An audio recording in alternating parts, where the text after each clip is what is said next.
Ma olen rattaga juba nii kaua sõitnud, et ja profina sõitnud ka sellel perioodil, kus sõideti ilma kiivrita ja ma ise sealhulgas.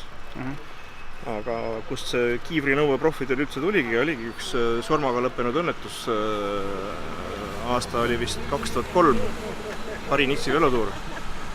Kasahhi rattur Andrei Kivilev kukkus pea peale ja paraku sai ühesõnaga surmavad vigastused. Peapõrutus just eelgi, peapõrutuse näol.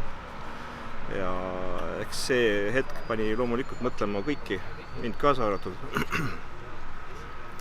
Tõsi, trennis ma veel päris hiljaaegu veel ei käinud väga kiivriga, sest enesetunne rattasõidus on niivõrd kindel ja võib-olla oskad ohtusid ette näha ka paremini kui üks tavarattur. Aga viimasel ajal tunnetan isegi, et vanus teeb vaikselt oma töö, et enam ratta seljas võib-olla päris nii kindlalt ei tunne.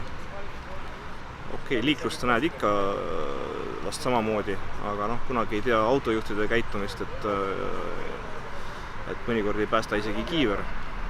Aga jah, tasapisi on see teadmine ka minuni jõudnud, et mõistlik oleks kiivriga käia.